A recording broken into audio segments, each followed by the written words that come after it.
We began last year with a wonderful way to start our administrative meeting, and that was with a compilation of change stories over 20 years.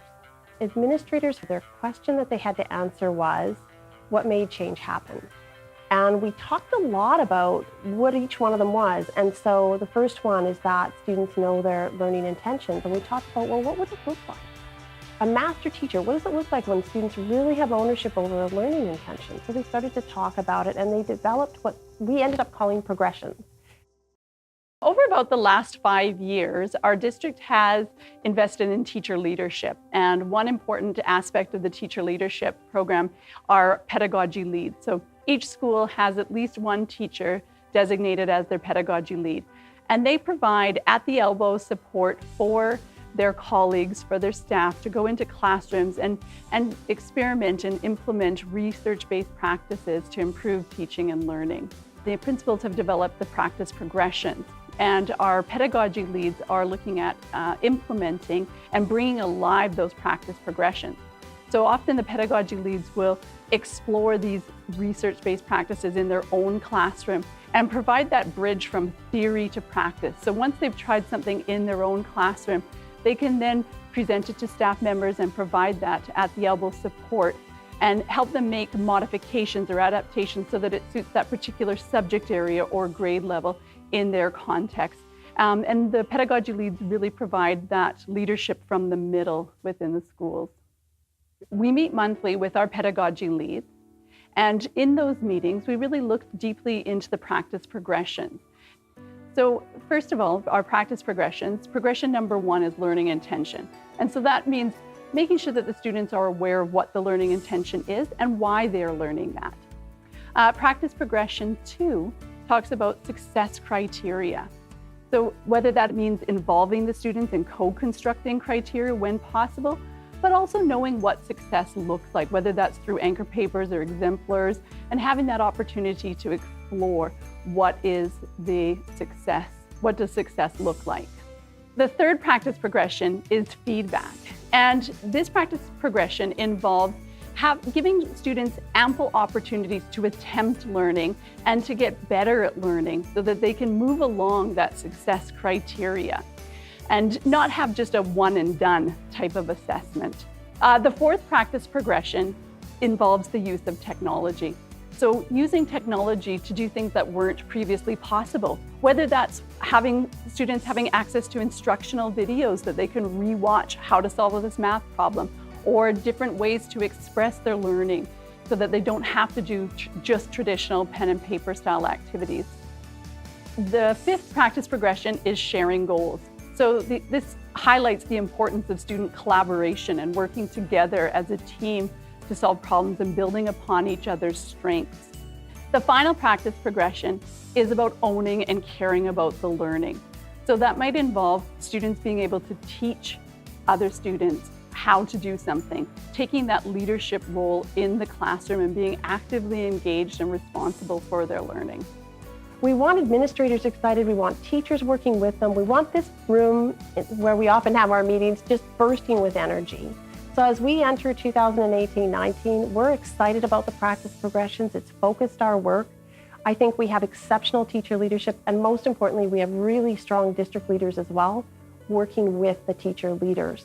So there's no separation. We just have coherence around the practice progressions, and the stories that are emerging are absolutely fantastic.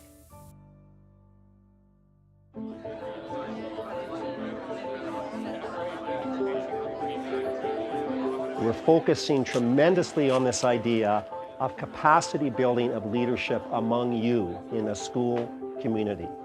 This is all about helping people to become the best that we can see in them. And sometimes they can't see it themselves, and sometimes they need our help to bring that forward. So our focus is always on the student.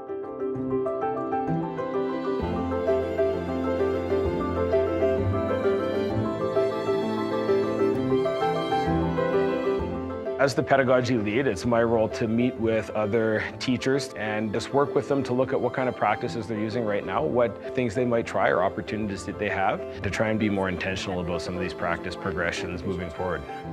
We try to get into each one of our classrooms at least once a week.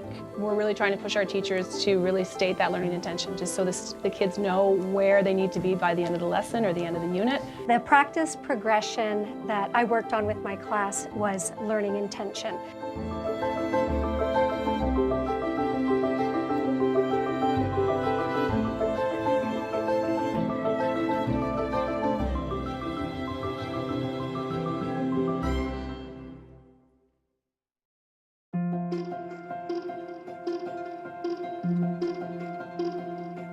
You guys were able to watch the first center.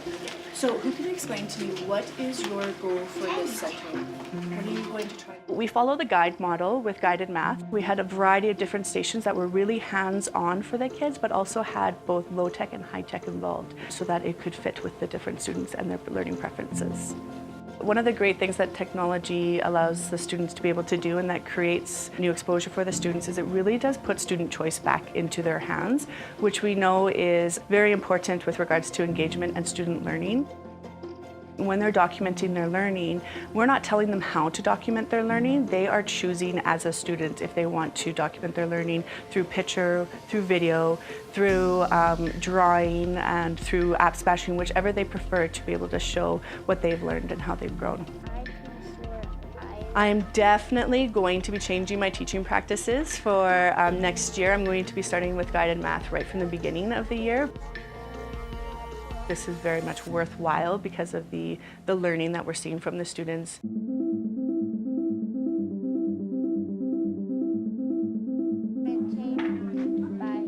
Today, you are going to be writing about your favorite kind of weather. But before you even start to write, I have to make sure that each and every one of you knows what weather is. We've taken a different approach to our writing. From the curricular outcomes, I said, we're going to work together. So I said, we're going to do something called a co-construct, helping to build together what you're going to do in your writing. Today, the kids were writing about the weather. So we broke down weather. We talked about temperature. We talked about different kinds of weather. Then when they go to do their writing, they're remembering different things about weather. Then when the kids get to work, right on their sheet are the very simple things. Using capital letters, periods.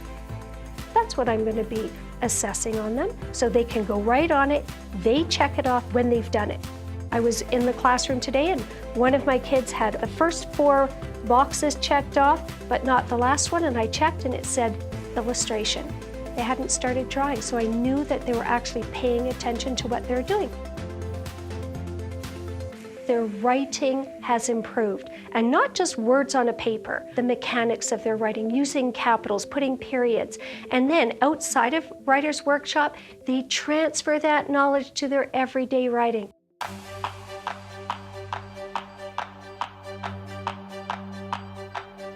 You guys spent some time this morning writing in your notebooks. Does anybody remember what our focus was for our writing this morning? What was it? I tried to shift my classroom from giving feedback directly to the child, but having kids use other students to guide their own feedback.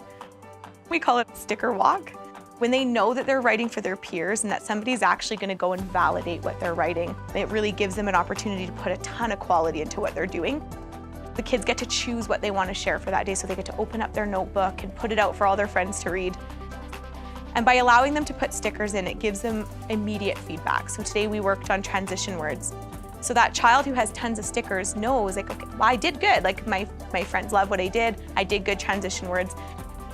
And they want to be proud. They want their friends to love what they're doing. So they will go back and fix it. So the next time they aren't the kid who has no stickers in their notebook. I know that it works because I can see the quality of my students' work constantly going up. There's so much pride now in their work. There's value in having more than just a teacher reading what they're producing every day. They get an immediate reaction to their work. So they feel proud and excited to up the quality of their own work.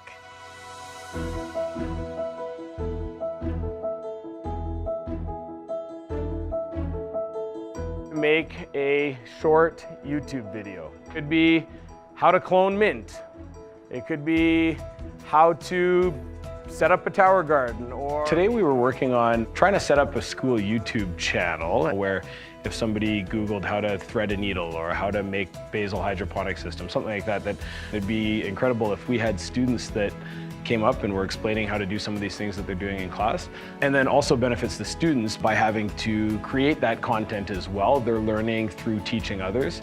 Today what we were doing is we were co-constructing criteria by which the students would be evaluated, but also to give the students a better understanding of what would make a good YouTube video, what would make a good instructional video, so that they understand the outcome better, so that they understand what's expected of them and they know what defines an excellent project.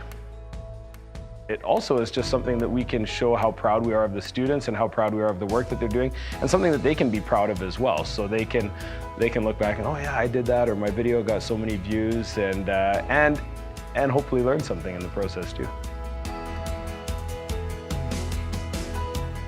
If I were to share one thing that is most important from what we've learned as this process, is that don't be afraid to jump in and try something new. It doesn't matter if it's the beginning of the year, mid of the year, end of the year. If you think it is going to enhance the learning for your students and enhance assessment, do it. It is worth it. And especially if you can work as a team within your school, it is the best approach, because that's what we're all about, is growing as a community.